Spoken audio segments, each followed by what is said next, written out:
감사합니다. 여러분, 살다 보면 전혀 예상치 않았던 일들이 우리 가운데 일어나죠. 사업 현장에, 또 우리의 자녀들에게, 또 뿐만 아니라 나의 몸에 이상이 오기도 합니다. 신앙생활 모든 영역에 전혀 기대하지 않았던 일들이 일어나면 당황하죠. 또 충격에 빠집니다. 우리는 쉽게 이것을 위기라고 그러죠. 근데 어떻게 해결할 방도가 보이지 않아요. 더 큰 위기죠. 근데 여러분, 성경은 이런 때도, 오늘 계속해서 창세기를 공부합니다마는 이 야곱과 그의 가족을 통해서 하나님은 우리를 위한 놀라운 계획을 여전히 가지고 계신다, 이것을 명확하게 말씀해 가고 있어요. 새로운 삶을 살기를 원하신다는 거죠. 그래서 궁극적으로 한번 따라서 할까요? 새로운 삶은 하나님께서 여십니다. 자, 1절을 한번 볼까요? 하나님이 야곱에게 이르시되 일어나 베델로 올라가서 거기 거하며 내가 너 형 에서의 낯을 피하여 도망하던 때에 너에게 나타났던 하나님께 거기서 단을 쌓으라 하신지라. 여러분, 언제 하나님께서 이 말씀을 하셨나요? 야곱이 엄청난 위기의식을 느꼈을, 그것도 인생의 최대 위기예요. 형 에서와 화해하기 전의 상황과 게임이 달라요. 그때는 야곱이 혼자 문제였습니다만 이제는 야곱과 모든 가족 전체가 몰살당할 위기에 긴장을 하고 있었던 때였습니다. 여러분이 아시다시피 세겜에서 야곱의 딸 디나가 봉변을 당했습니다. 이 시몬과 레위가 거짓말로 이 세겜 사람들 협상을 하죠. 할례를 받으라, 그러면 우리 동생 주겠다. 근데 거짓이었어요. 할례를 행하는 동안 이 시몬과 레위가 칼을 들고 가서 그 동네 남자들을 다 죽일 뿐만 아닙니다. 그 오빠들이 다 가서 이 세겜을 그야말로 쑥대밭을 만들었어요. 해서는 안 될 일이었죠. 여러분, 아무리 추장의 아들이 먼저 동생을 건드리고 못된 짓을 했다 하지만, 여러분, 사람을 죽이고 동네 전체를 열악질하는 것은 오늘날로 어떻게 보면 이 극단주의 이슬람주의자들이 행하는 그야말로 범죄 집단이 행한 것과 다를 바가 없을 것이었습니다. 엄청난 위기였어요. 여러분, 우리가 보아도 그렇잖아요. 어떻게 그럴 수가 있어요? 그야말로 상종할 수 없는 그와 같은 가족들, 사람이었어요. 구제불능이었어요. 야곱의 입장에 있어서는 인생의 그야말로 최대의 위기였습니다. 그런데 바로 이와 같은 상황에서 하나님께서 구체적으로 친히 말씀하셨어요. 베델로 올라가라, 그곳에 살아라, 머물라, 그리고 하나님께 단을 쌓으라. 여러분, 이 교훈이 무엇입니까? 아주 단순해요. 야곱이 자식 단속 잘못했어요. 또 어려움이 왔습니다마는 그 상황에서도 제대로 처리를 하지 못해서 더 큰 일이 벌어졌습니다마는 그와 같은 상황에서도 하나님께서는 찾아오셨어요. 구체적으로 말씀하셨어요. 그들을 인도하셨어요. 여기에 야곱의 하나님, 아니 우리가 믿는 하나님이 어떤 분이신지를 명확하게 말씀해 가고 있습니다. 하나님은 야곱과 그의 가족들이 연약해서 죄지을 것을 이미 아셨어요. 우리가 죄짓는 것 알잖아요. 정말 말도 안 되는 죄에 빠져서 그야말로 상종하기 힘든 그와 같은 상황 가운데서 그때도 찾아오셔서 말씀하시는 하나님, 여러분 이해가 되세요? 이게 복음이에요. 온갖 못된 짓 하다가 이제 불과 몇 분 후면 죽을 십자가의 옆에 있는 한편 강도에게도 하나님께서 그에게 구원의 기회를 최후의 순간까지 주시는 이 하나님의 이해를, 이 하나님의 사랑을 여러분 이해를 하실 수가 있나요?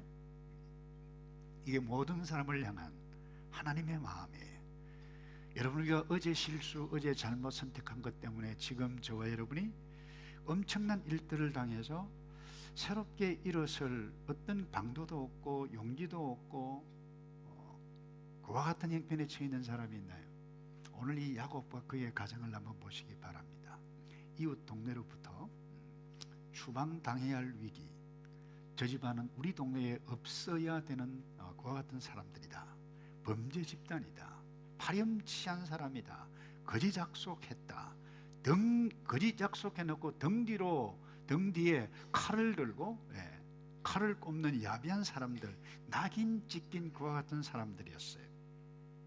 야곱은 자신과 그의 가족이 미래가 없었다. 여러분, 심리학자들은 언제 가장 절망스러운가? 관계에 있어서 미래가 전혀 보이지 않을 그때에 가장 절망을 느낀다 그랬어요. 야곱이 그때였어요. 여러분, 오늘 말씀이 어떤 말씀인가요? 모든 것이 막힌 것 같은 그와 같은 상황에서도 새로운 길을 여시고 새로운 계획을 가지고 계시는 이 하나님, 여러분 자신을 한번 찾아보시기 바랍니다. 현재 보기에 여러분의 자녀가 소망이 없습니까? 구제불능처럼 보입니까? 여러분의 상태가, 출구가 보이지 않습니까? 아무도 나를 용납해 주지 않을 것 같다라고 하는 생각을 하고 있습니까? 근데 오늘 본문에 그와 같은 야곱과 그의 가족, 어떻게 보면 범죄 집단과 같은 그 사람에게도 새 길을 열어가시고 새로운 계획을 갖고 계시는 이 하나님, 이런 저와 여러분이 붙잡아야 할 하나님, 내가 위기를 만날 때 부정적으로 파괴적으로 생각하는 것이 아니라 이 상황 가운데서도 하나님은 새로운 계획을 가지고 계시는구나, 이 하나님을 꼭 붙잡고 일어서는 여러분 되기를 바랍니다. 그런데 문제요, 하나님께 새로운 길을 여세요. 근데 실제로 그 길을 달려가야 하는 사람은 누군가요? 하나님이 아니에요. 하나님이 인도하세요. 주도하시고 말씀하세요. 그건 우리 자신이 해야만 하는 것입니다. 여러분 2절을 보실까요? 야곱이 이 부분을 놓치지 않았습니다. 야곱이 이에 자기 집사람과 자기와 함께한 모든 자에게 이르되 너희 중에 이방 신상을 버리고 자신을 정결케 하고 의복을 바꾸라. 여러분, 어제의 야곱의 모습과는 완전히 다른 모습이에요. 지금 가정에서 영적 리더십을 발휘해 가고 있어요. 딸이 봉변을 당해도 이 일을 어떻게 할까, 이렇게 재고 있던 그와 같은 상황도 아니었어요. 적극적인 조치를 어제는 취하지 않았지만, 어제는 그래요. 아들들이 거짓 협상을 하고 온갖 못된 짓을 다 하더라도 이 일을 어떻게 하면 좋겠는가, 내가 어떻게 여기에 노를 잘 보내려고 생각했는데 자기 생각을 했었습니다. 다시 말해서 가정을 바로 세워가는 어떤 리더십을 발휘해가는 어제 야곱이 아니었는데 오늘은 달랐어요. 가족들에게 명확한 지시를 합니다. 너희 중에 이방 신상 다 가져와라, 버려라, 정결케 하고 의복을 바꾸라. 여러분, 이제 가족들에게 새로운 행동을 지시하고 실행하도록 만듭니다. 여러분, 변화가 있으려면, 어떤 깨달음이 있으면 무언가 행동을 해야 돼요. 이건 상식적이죠. 하나님께서 말씀하시고 인도하십니다. 그럼에도 불구하고 내가 깨달음은 있는데 가만히 있다, 여러분 전혀 아무런 새로운 변화가 일어나지 않습니다. 새로운 시대 하나님께서 열고 새로운 삶을 연다 할지라도 여러분 영적인 성숙과 새로운 삶을 경험해 갈 수가 없습니다. 내가 실제로 그 무언가를 행하지 아니하면. 여러분, 말씀을 따라 뭔가를 해야 돼요. 그래야 달라져요. 여러분, 가정의 경건의 생활이 어제와 다르다. 그러면요, 함께 모여서 기도를 하든지 찬송을 하든지, 우리 가정 예배를 드리든지 성경을 읽든지, 하나님과 우리 사이에 등한해졌던 그 무엇이, 아니 우리가 첫 예배를 드리고 하나님 앞에 첫 세례를 받고 예수를 믿었을 때 그 첫사랑 돌아가야 되지 않겠는가? 여러분, 돌아가려면 그 무언가, 돌아가기 위해서 뭔가를 시도해야만 합니다. 내가 어제 잘못 선택해서 내가 어떤 사람들과 사이에 신뢰를 잃어가고 있는가? 그렇다라고 하면, 어떤 깨달음이 왔으면 신뢰받을 만한 말, 신뢰받을 만한 행동을 해야만 하는 것입니다. 그건 우리의 몫이에요. 그런데 그대로 있다, 영적인 변화, 새로운 삶은 일어나지 않는 것입니다. 그래서 여러분들이 육체에 건강에 문제가 있든지, 사업에 문제가 있든지, 신앙에 문제가 있든지, 인간관계에 문제가 있든지, 그래서 내가 고통 가운데 있다라고 하면, 고통 가운데 하나님께서 너 베델로 올라가라 말씀하시면, 그 올라가기 위해서 내가 무엇을 해야 할 것인가? 내가 무엇을 해야만 한다라고 하는 부분. 그래서 여러분 무엇을 했어요? 야곱은. 그리고 구체적으로 4절을 보실까요? 정결케 했습니다. 그들이 자기 손에 있는 모든 이방 신상과 자기 귀에 있는 고리를 야곱에게 주는지라. 야곱이 그것들을 세겜 근처 상수리 나무 아래 어떻게 했다 그랬나요? 묻었다 그랬어요. 여러분, 하나님 앞에 새로운 영적인 삶, 더 깊은 영적인 성숙, 영적인 부흥, 가정의 부흥, 나의 새로운 삶을 경험해 가려면 하나님과 나 사이에 하나님께서 기뻐하지 아니하는 그 무엇, 표현이 좀 강하긴 합니다만 쓰레기 같은 그 무엇 제거해야만 합니다. 제거하지 않으면 고통을 경험합니다. 여러분, 이방 모든 신상 하나님께서 기뻐하지 않아요. 그 나무로 만들고 금속으로 만든 그 형상이에요. 근데 왜 제거하느냐? 하나님께서 싫어하시는 거예요. 여러분, 라헬이 나왔을 때, 바단 아람에 나왔을 때 갖고 나온 드라빔, 그건 신상이었어요. 어떤 조각이에요. 조그만 거예요. 근데 그것을 우리가 내 몸에 지니고 있으면 우리 가정이 보호를 받고 가정에 복이 온다, 가정의 수신으로 여겼어요. 그 마음이 그렇게 갔다는 거죠. 그러니까 어떻게 보면 오늘날 무슨 조각과 이 메탈, 나무로 만든 그와 같은 거예요. 예술 조각품이다, 이렇게 생각할 수 있습니다. 여러분, 드라빔, 이것은 부적과 같은 것입니다. 사람은 오직 창조주 하나님, 보이지 아니하시는 하나님을 보이는 그 무엇으로 해야 내가 하나님을 섬기는 것 같다라고 하는 감정과 느낌 가운데 들어가는 거예요. 그래서 금송아지를 아론에게 만들어 달라고 했던 이유도 바로 그 이유예요. 뭔가 보여야 되는 거예요. 그런데 하나님은 그걸 지독히도 싫어하시네요. 너는 마음으로,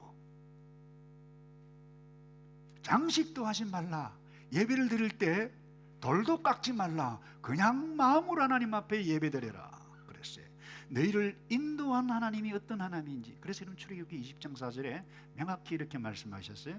너를 위하여 새긴 우상을 만들지 말고, 또 위로 하늘에 있는 것이나 아래로 땅에 있는 것이나 땅 아래 물속에 있는 것에 아무 형상이든지 어떻게 해요? 만들지 말며 그것에게 전하지 말며 그것을 섬기지 말라. 여러분, 그 어떤 형상이든지 하나님께서는 만드시는 것 원치 않으셨어요. 금송아지 형상이었어요. 십자가, 과거에는 극형 사형틀이었습니다만 예수님께서 하나님의 사랑, 내가 받아야 할 저주를 다 지시고 돌아가셨던 그 십자가, 나에게는 사랑의 의미가 있기 때문에 여러분, 사랑을, 형상을 만들어 가지고 목걸이도 하고, 저희 교회도 있습니다만, 근데 그 앞에 가서 기도를 하고 절을 한다, 그건 우상입니다. 그러니까 정말로 하나님을 바로 믿기를 원하는 리폼 처치는 교회에 어떤 형상을 두지 않습니다. 십자가도 두지 않습니다. 그 이유가 무엇입니까? 이음입니다. 명확하게 계명으로 말씀하셨어요. 그래서 여러분들이 내가 부적을 지닌다, 하나님을 섬기면서 점을 치고 토정비결을 보고 굿을 한다, 그 어른일이 마음이 그것으로 갔어요. 이것 통해서 내가 마음의 위안을 받기를 원하는구나. 하나님 그 싫어하세요. 막혀요. 그런데요, 하나님의 백성에게 이와 같은 일들이 있게 되어지면 막혀요. 막히면 어떤 일이 일어납니까? 고통이 옵니다. 여러분, 사람이 언제 고통을 느낍니까? 사람과 사람 사이에 말이 통하지 아니하면 답답해요. 고통해요. 육체도 마찬가지입니다. 이 피가 제대로 통하지 않으면 고통해요. 그게 고혈압입니다. 잘 통하는데 어디에 딱 붙이죠. 신경통이 와요. 부분적으로 문제가 생겨요. 그 수술을 해야 돼요. 고통스러워요. 아파요. 여러분, 이게 상식적입니다. 여러분, 제가 지난주에 샤워를 하는데 밑바닥에 물이 막 자꾸 채요. 막 넘쳐 나려고 그래요. 보니까 중간에 물 빠지는 곳이 있잖아요. 그것을 딱 들으니까 제가 기절할 뻔했어요. 오물은 다 있더라고요. 그것도 머리카락 긴 거 짧은 거 할 거 없이 그걸 다 제거하고 샤워를 탁 하는데 물이 샥 빠지는데요, 와, 기분이 상당히 좋던데요. 여러분, 하나님과 영적으로 나 사이에 뭔가 막혀있는 오물, 쓰레기, 이와 같은 우상들, 부적들, 이상한 것들, 이와 같은 것들, 막혀져 있는, 막도록 하는 그 무엇 제거하지 아니하면 이런 평강을 얻을 수가 없어요. 여러분, 제거할 것이 뭐죠? 여러분 앞에 있는 우상이 무엇입니까? 자녀가 한마디 하면 엄마 아빠가 벌벌벌 떨어요. 그 자녀의 말이 우상일 수 있습니다. 하나님은 하나님의 자리에 그 어떤 것도 두기를 원치 아니하시는 하나님. 그래서 출애굽기 20장 4절에서 섬기지 말라, 나의 하나님은 질투하는 하나님이니 나를 미워한 제 죄를 갚되 아비로부터 아들에게 3, 4대까지 이르게 하거니와. 여러분, 하나님께서 우리를 저주하기 위해서 이와 같은 말씀을 주셨나요? 아니요. 우리를 사랑하셔서 제발 다른 것 두지 말라, 다른 것 두지 말라. 그러면 너 고통에 임한다, 인생 불행해진다, 잘못 산다, 호소하는 말씀이에요. 그래서 이 하나님의 말씀에 나아가게 되실 때 새로운 길을 여시는 하나님을 만나고 새로운 길로 인도해 가시는 하나님의 은혜를 만나게 되어지는데, 이 새로운 삶에 들어선 사람의 첫 번째, 한번 따라서 할까요? 하나님의 보호를 받습니다. 자, 5절을 볼까요? 이런 말씀이 있죠. 그들이 발행하였으나 하나님이 그 사면 고을들로 크게 두려워하게 하신 고로 야곱의 아들들을 추적하는 자가 없었더라. 여러분, 이 위기에 때였는데 그 위기는 이 동네 이 가나안 족속들이 우리를 쳐서 죽일 것이다 라고 두려워했던 것은 야곱인데, 오늘 본문에 보니까 야곱이 두려워하는 것이 아니라 다른 부족들이 두려워 떨게 했습니다. 이 이름이 해석이 되나요? 야곱은 이거 지금 몰라요. 야곱은 그냥 도망갔어요. 쉽게 발행했다 그래, 도망갔다, 이 소리입니다. 그런데 하나님께서 이 야곱을 보호해 주셨기에 다른 사람들이 더 두려워했다. 이해가 됩니까, 여러분? 그래서 하나님의 간섭과 하나님의 보호하심이 아니었다라고 하면 이와 같은 일들이 일어날 수가 없는 것입니다. 그래서 여러분, 어떤 위기를 만날 때 하나님 뜻 다 제쳐두고 나의 생각, 나의 계획대로 내가 선택해서 내 가면 그 책임은 저와 여러분 혼자 다 져야만 하는 것입니다. 그러나 여호와를 마음을 다해서 의지해 가는 자는 하나님께서 인도해 주시는 그 놀라운 은혜를 경험할 줄로 믿습니다. 그래서 여러분, 하나님의 인도하신 말씀대로 따를 때에 선하신 하나님께서 인도해 가실 뿐만 아니라 여러분, 놀라운 복까지, 구절을 한번 볼까요? 우리에게 확인을 해주시고 이 야곱에게 실제로 주시는 것을 보게 됩니다. 야곱이 밧단 아람에서 돌아오매 하나님이 다시 야곱에게 나타나서 그에게 무엇을 주시고요? 복을 주시고 그에게 이르시되 내 이름이 야곱이다마는 내 이름을 다시는 야곱이라 부르지 않겠고 이스라엘이 내 이름이 되리라. 야곱, 발꿈치를 잡는 그 비급한 이름이 아니라 이스라엘, 위대한 이름이죠. 그리고 11절에 그에게 이르시되 나는 전능한 하나님이니라. 생육하며 번성하라. 국민과 많은 국민이 내게서 나고 왕들이 내 허리에서 나오리라. 이뿐만 아닙니다. 12절에 가면 이 땅까지 너희에게 줄 것이다 라고 약속해 가고 있어요. 자, 여러분, 베델에까지 무사히 도착했네요. 단을 쌓았네요. 어제 처음으로 만났던 그 하나님 앞에 나의 신앙 고백을 하고, 주님, 이 자리가 어떤 자리입니까? 다시 어제를 잘못 생각하며 회개하며 돌아왔을 때 하나님께 주셨던 말씀이 바로 이 말씀이에요. 너 이름 고쳐라, 이스라엘이다. 너 자녀에게서부터 왕이 날 것이다, 대통령이 날 것이다, 장관이 날 것이다. 이뿐만 아닙니다. 땅까지 얻을 것이다. 여러분, 이 같은 복이 어디 있나요? 근데 우리 사람들은 이것만 딱 생각하거든요. 와, 복이네. 이름, 명예로운 이름을 얻었네. 자녀들이 잘 되네. 땅을 많이 얻었네. 여러분, 이것에게만 관심이 있어요. 근데 여러분, 성경을 잘 읽어보세요. 하나님은 왜 야곱에게 이렇게 가셨는가? 여러분, 이 땅에 살아가는 동안 무엇이 진정한 복입니까? 물질 많이 얻는 것 복이에요. 행복의 요소일 수 있어요. 건강한 것 행복의 요소일 수 있습니다. 자녀가 잘 되어야죠. 다 그렇게 되기를 바랍니다. 그러나 성경이 강조하는 것은 이것입니다. 베델로 올라가라. 올라가서 내게 단을 쌓으라. 무슨 이야기입니까? 하나님 만나라. 나를 섬겨라. 나 떠나서는 너 아무 복도, 이 땅에 그 어떤 것들을 누린다 할지라도 하나님 없이는 너가 복을 누리지 못할 것이다. 이 이야기 아니겠어요? 그래서 야곱이 이 35장 이후에 들어서서 생각이 바뀌었어요. 그 이전에는 돈이, 명예가, 얻는 것이 이 땅의 복인 줄 알았는데, 이 35장 이 베델로 올라가고 난 이후부터 여러분, 이 야곱이 엄청난 영적인 변화가 일어납니다. 그리고는 이 말씀을 기억합니다. 묵상합니다. 복이 무엇인지를 알았기 때문에 그래요. 그래서 창세기 48장에 보면 끌려갔던, 죽었다고 생각했던 아들 요셉이 총리 대신이 왔다. 너무 좋아서 내려갔어요. 살았어요. 근데 나이가 많았어요. 힘이 없었어요. 병이 들었어요.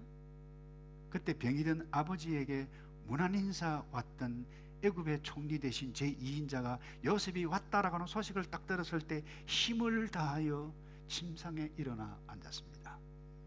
그때 한 말이 바로 무슨 말인가 하면 이 말이에요. 48장 3절입니다.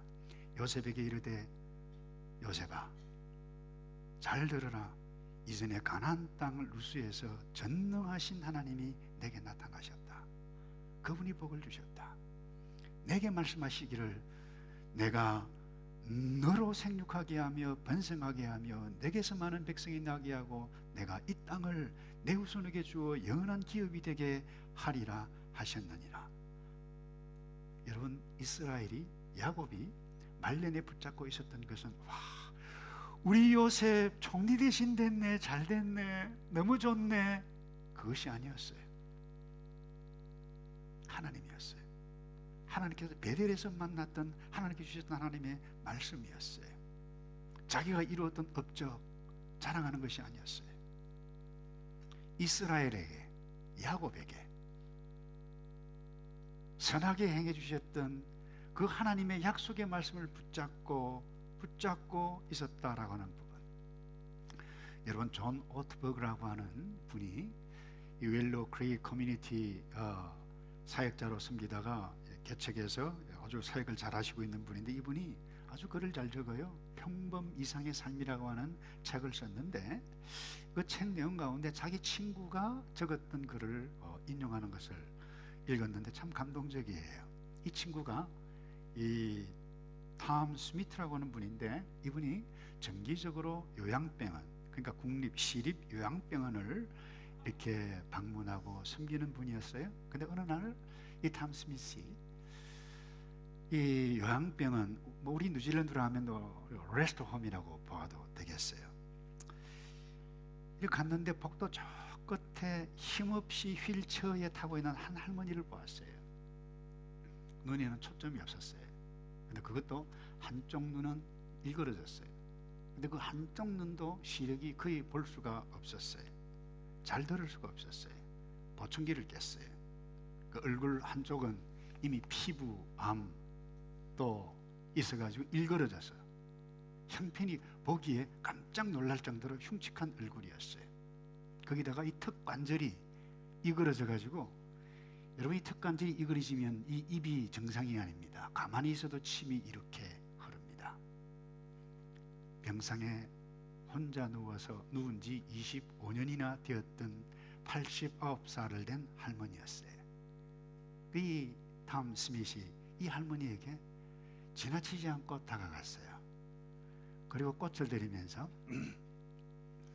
할머니, 이것 꽃이에요. 오늘 어버이날인데 축하드려요. 그래 이거 꽃을 받았더니 할머니가 이 꽃 냄새를 맡으려고 애를 썼어요.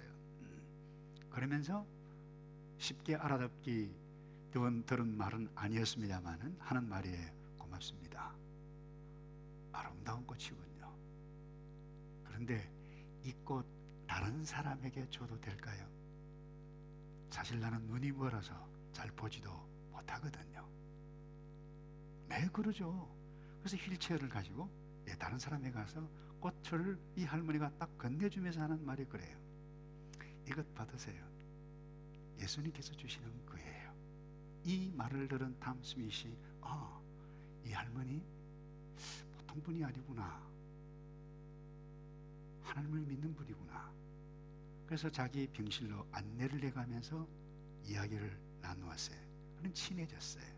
그리고 돌아가시기 전까지 3년간 일주일에 한두 번씩 와서 이 할머니 곁에서 때로는 성경을 읽어주고 찬송을 불러주는데, 여러분 거의 오래된 찬송가, 우리가 주로 부르고 있는 이 찬송가를 다 가사를 알았다고 그래요.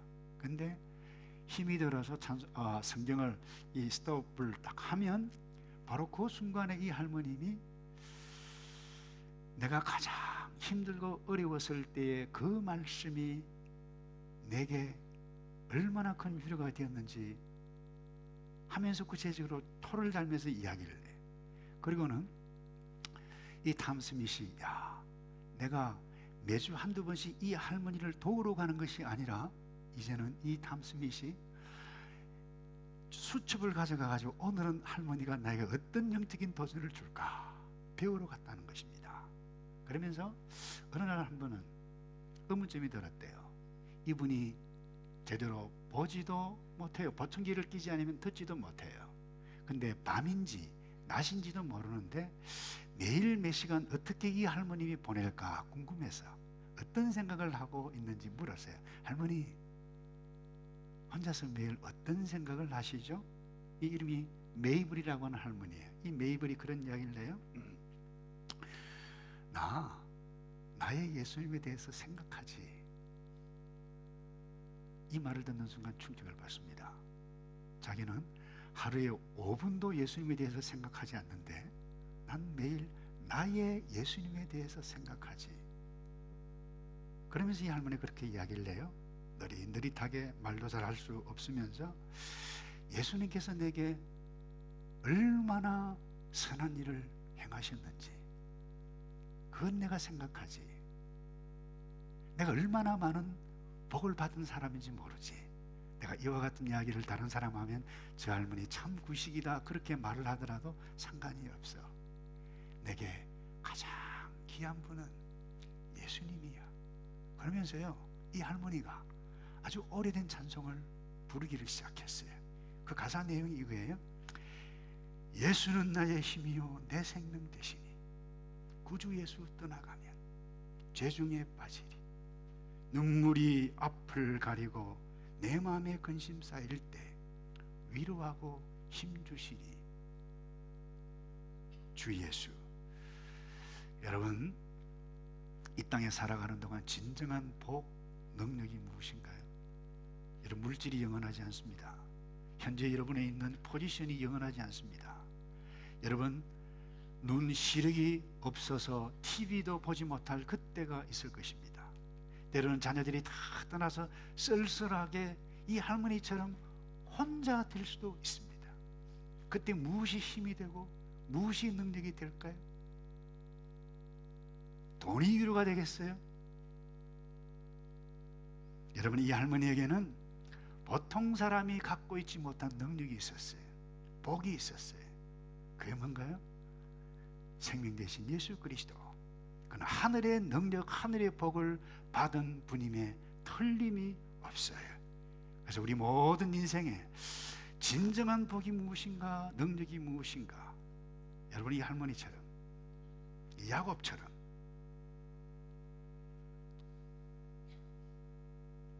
이런 하늘의 능력을 지니고 살아가는 믿음의 거장, 새로운 삶을 살아가는 저와 여러분 되시기를 주님의 이름으로 축복합니다.